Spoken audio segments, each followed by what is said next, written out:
তো হর হর মহাদেব ভাই লোক, আজকে আমি চলে যাচ্ছি তারকেশ্বর। মহাদেবের আশীর্বাদ, তোমাদের ভালোবাসায় সম্পূর্ণ আপডেট দিতে থাকবো, দেখতে থাকো। চলো। আর সব থেকে একটা বড় হাসির কথা, যাবো বলে প্ল্যান তো করে রেখেছি, কিন্তু আজকে সকাল থেকে হাগা হচ্ছে। 10-15 বার বাথরুমে গেছি, কিন্তু হাগা হয় না। 2 বার হাগিয়েছি, কম কম করে দেখা যায়। রাস্তাঘাটে যেতে যেতে কি হয়। চলো, ভিডিওটি সম্পূর্ণ দেখতে থাকো, সম্পূর্ণ আপডেট তোমাদেরকে একটু একটু করে দিতে থাকবো ফেসবুক পেজে। তো গাইস, ফাইনালি কিন্তু আমরা নিমাইয়ের ঘাট থেকে জল তুলেছি। জল তুলে এখন সরাসরি বেরিয়ে যাচ্ছি।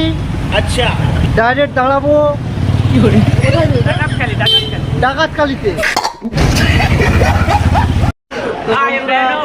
এখন ডাকাতকালি ছেড়ে আমরা যাবো কাশী বিশ্বনাথে। চলো, ওখানে গিয়ে আবার সামান্য হয়েছে 2 ঘন্টা কাশী বিশ্বনাথে, মানে গাইস 2 ঘন্টা 12 কিলোমিটার হেঁটে এসেছি। তাতে হালকা হালকা আমাদের ঢিলে হয়ে গেছে অলরেডি। এখন 24 কিলোমিটার লোকনাথ পৌঁছতে, মানে কি অবস্থা ভাবতে পারছো, একদম ফেড়ে দেবে, ফেড়ে আমাদের পুরো ফেড়ে যাবে।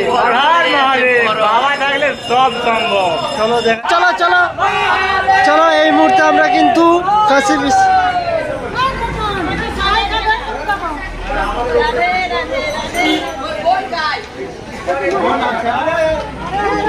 তো গাইজ, এখন আমরা তারকেশ্বরের বর্ডার পেরোনোর আগে একটু রেস্ট নিয়ে নিচ্ছি। আর কিছুটা পথ গেলে কিন্তু তারকেশ্বর। আচ্ছা, মানে গাইজ কি বলবো, পুরো হিলে গেছে আমাদের। হ্যাঁ, পুরো হিলে গেছে একদম। আর রাস্তার যা কন্ডিশন খারাপ গাইজ, পায়ের অবস্থা ঢিলা হয়ে গেছে, পায়ের অবস্থা ঢিলা। তারপরে একদম হিলে গেছে, সবকিছু হিলে গেছে। আর বুঝতে পারছি না, আর দাঁড়াতেও পারছি না, বাধ্য হয়ে শুয়ে পড়লাম। কি করব।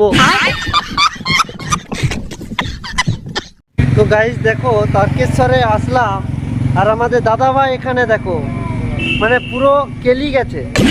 মানে এতটা পথ এসেছে তো, মাল পুরো কেলি গেছে, মানে ফেড়ে গেছে যাকে বলে আর কি। পুরো মাল ফেড়ে গেছে। হ্যাঁ, অবস্থা ফেড়ে গেছে একদম। অবস্থাটা দেখো খালি, ফেড়ে চারিদিকে একাকার একদম। হ্যাঁ, তো বন্ধুরা ফাইনালি আমরা কিন্তু এখন পৌঁছে গেছি তারকনাথে। এই যে মন্দির। আর একটা কথা ভাই, কি বলবো, আগে আমরা 2 বছর আগে আসছিলাম, তার আগের বছর আসছিলাম, সব কিছু ফ্রিতে হতো, পায়খানা পিচ্ছাপ স্নান করে সব কিছু ফ্রিতে। এখন ভাই টাকার খেয়ে, টাকা ফেলো তো কাম হবে, না হলে হবে না। চলো, তো এখনও জল ঢালিনি, সবে এসে বসেছি। তোমাদেরকে একটু চারিপাশটা দেখাবো, তারপর জল ঢেলে বেরিয়ে যাব এখান থেকে তারকেশ্বরে। আমাদেরকে টেম্পার করে বলছে টাকা না দিলে স্নান করতে দেওয়া হবে না, পায়খানা বাথরুম করতে দেওয়া হবে না। এরকম পরিস্থিতিটা দাঁড়িয়ে গেছে এই জায়গায়, ভাবতে পারছো গাইজ। এই হচ্ছে তারকেশ্বরের মন্দির।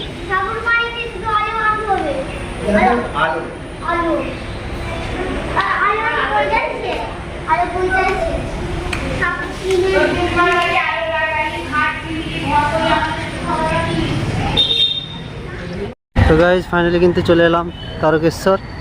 দেখতেই পাচ্ছ, এটা দেখে হয়তো তোমরা বুঝতে পেরে গেছো যে আমরা তারকেশ্বর চলে এসেছি। আর এখান থেকে আমরা ডাইরেক্টলি নিচে নেমে কিন্তু জল ঢালতে যাবো।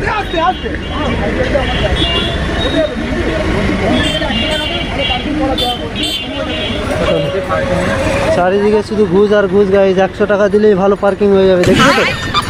চলো, তারকেশ্বর ফাইনালি কিন্তু চলে এলাম। এটা দিয়ে সোজা আমরা নিচের দিকে নেমে যাব, তারপর তারকেশ্বরে জল ঢালবো। গাইজ ফাইনালি কিন্তু চলে এলাম তারকেশ্বরে। দেখতেই পাচ্ছ তোমরা বর্ডার। আর এখানে আমরা এই রাস্তা দিয়ে যাব, তারকেশ্বরে জল ঢেলে সরাসরি চলে যাব বাড়িতে। চলো, আমাদের তারকেশ্বরটা একটু ঘুরে দেখাই, কীরকম কী পরিবেশ সেটাও তোমাদেরকে দেখাবো। সঙ্গে থেকে দেখতে থাকো।